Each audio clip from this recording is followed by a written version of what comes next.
Conor McGregor is officially back in the UFC and has a fight date set for July. The huge question is, who does he fight next? Because this decision can change everything in the UFC. It's your boy, We Fight All Night, and we are back with another episode of the MMA and Boxing Show. And today we will be featuring none other than the notorious Conor McGregor. Now, before we get started, let me just give you a quick rundown. So, a lot of people who may not really be tapped in with mixed martial arts, a lot of people who may casually follow the sport of mixed martial arts may not be aware of the greatness of Conor McGregor. Now, when we talk about MMA greats, Conor McGregor may have even exceeded that platform. Conor McGregor is a global phenomenon. A lot of people may know Conor McGregor for, running his mouth and having a lot of viral moments outside of the cage. But inside of the cage, this guy is a dog. It's like we all know Conor McGregor's go-to weapon, and it's that left hand. And everyone knows it's coming. But the timing, the precision, the accuracy, the movement of Conor McGregor during his prime run was unmatched, ladies and gentlemen. So the term Mystic Mac, this term came from Conor McGregor calling out his knockouts, calling when he was going to knock you out. He was predicting the future, thus getting the name Mystic Mac. He told you exactly how he was going to knock out the greatest featherweight in UFC history, in Jose Aldo. So definitely, if you're just getting into the sport of MMA, and everybody knows who Conor McGregor is, but please do your research on this man's career. He had a heck of a run that included Hall of Fame names like Dustin Poirier, like Max Holloway, like Jose Aldo, like Eddie Alvarez. This guy had a unstoppable, impressive run. And it definitely needs to be given the respect it deserves. We're talking a 13-second KO over the greatest featherweight in featherweight history. We're talking about the greatest pay-per-view seller in the UFC history. We're talking about the first ever person in the UFC to simultaneously hold two belts in two different divisions.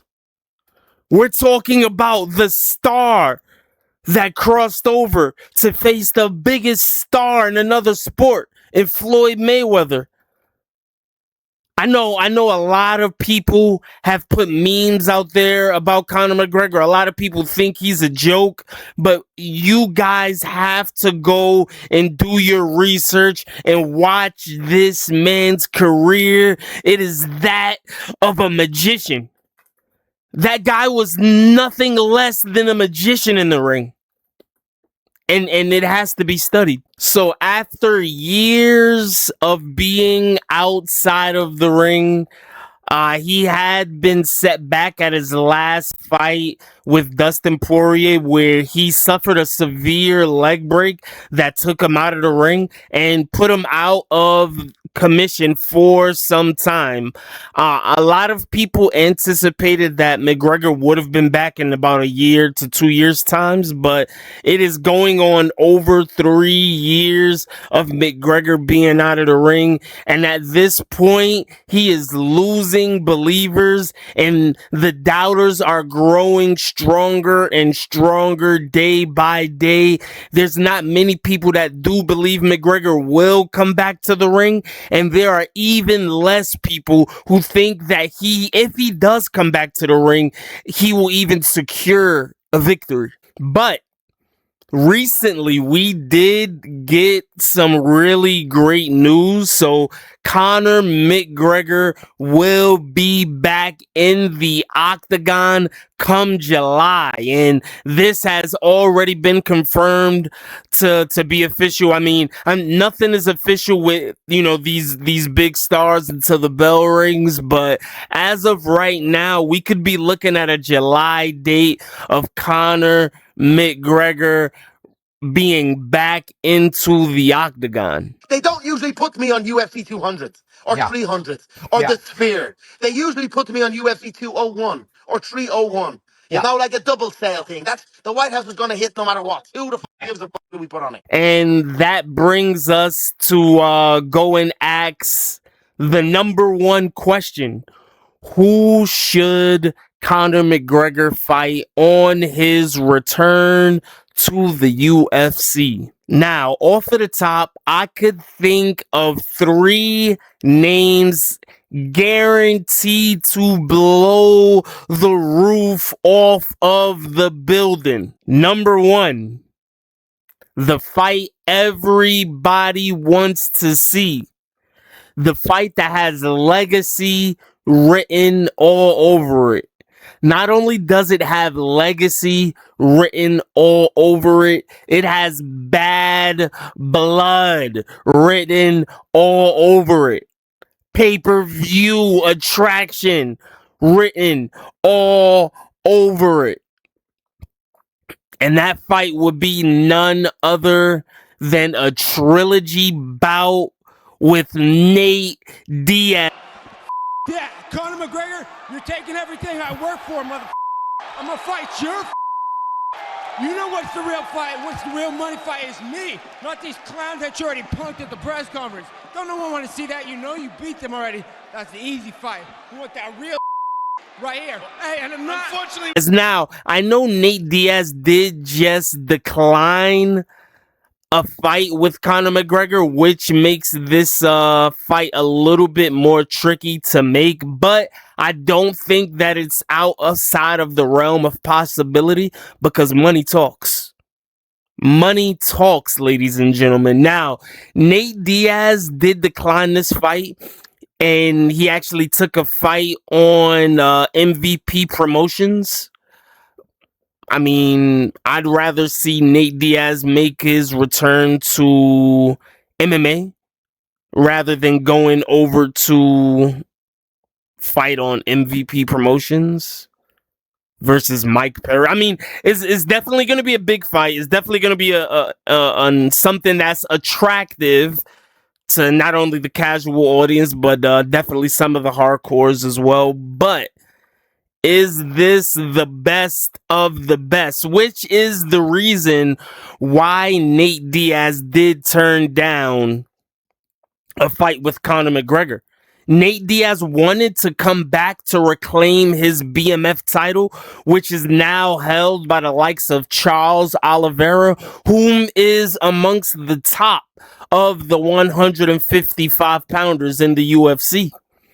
So Nate Diaz declined a fight with Conor McGregor, which would have been a very lucrative payday and prestigious, with legacy and bad blood on the line, to go and fight a lesser ranked opponent by the name of Mike Perry. And that's all due respect to Mike Perry. I'm a fan of Mike Perry myself, but Mike Perry's name does not compare with the likes of a Conor McGregor. Now, The second fighter that I think would definitely be a really good matchup for Conor McGregor. I'm pretty sure everybody watching can be in total agreement of this selection as well. So these two fighters was supposed to square off multiple times already, but the fight just didn't fall through. I don't know if it was business.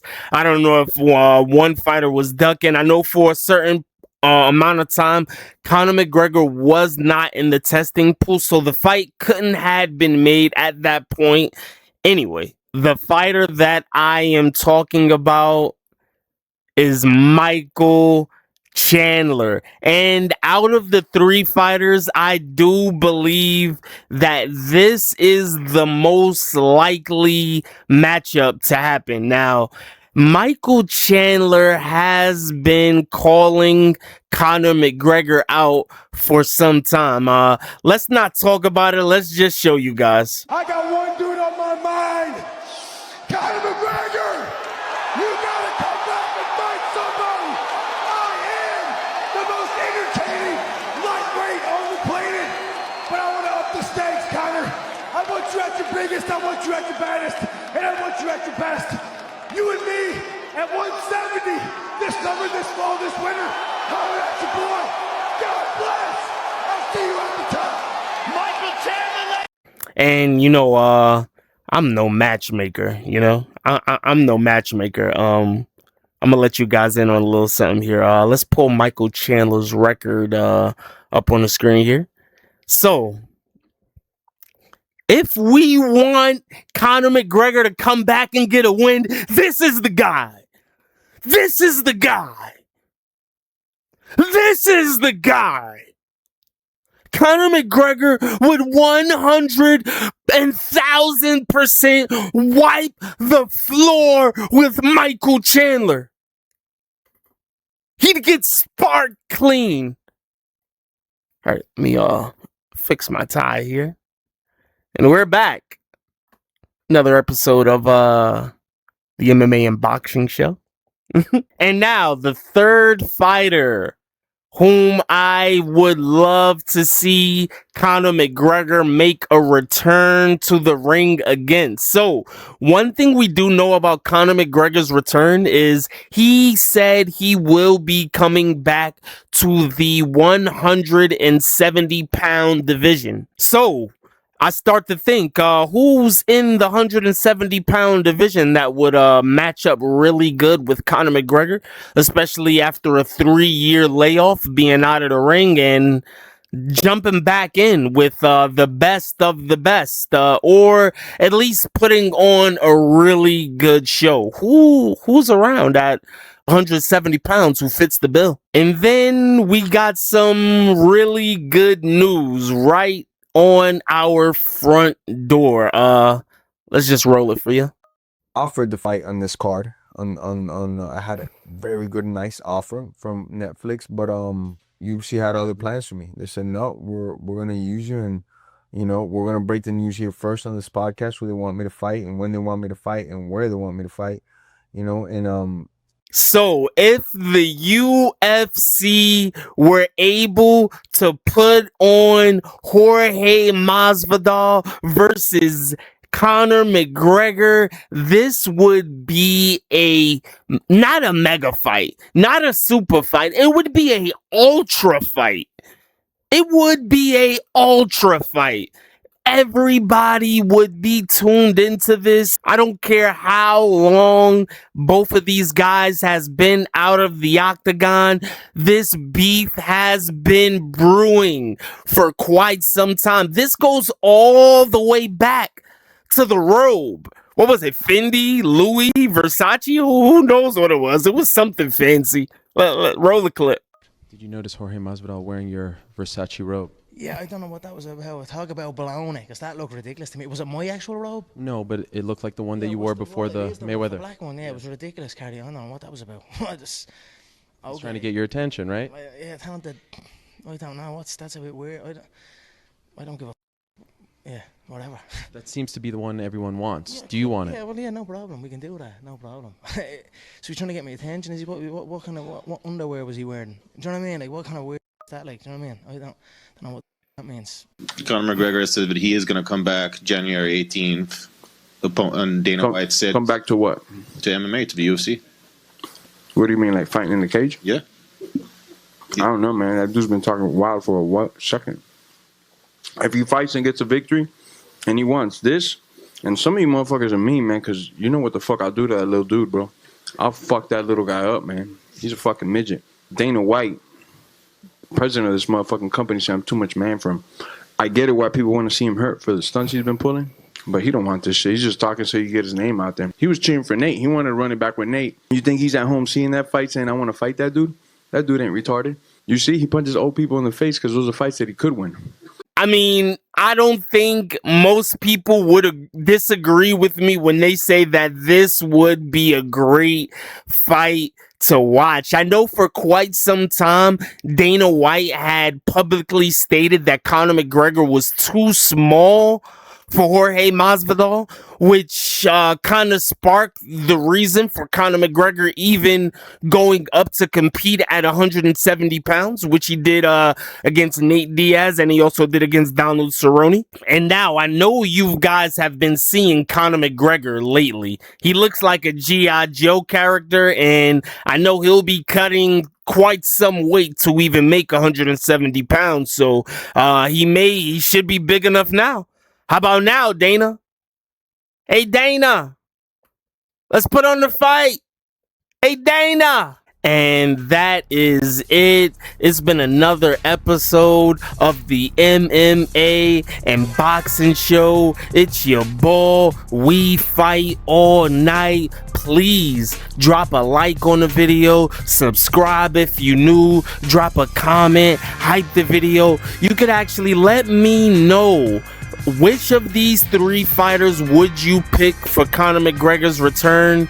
If you have any more fighters, let me know. Drop those down in the comments below. But out of these three fighters, let me know which one of these fighters should Conor McGregor return against, or would you even have a whole new three fighters to pick from? So it's your boy. We fight all night. It's the MMA and Boxing Show. That'll be it for another episode. I'll see you guys in the next one, and I'm out.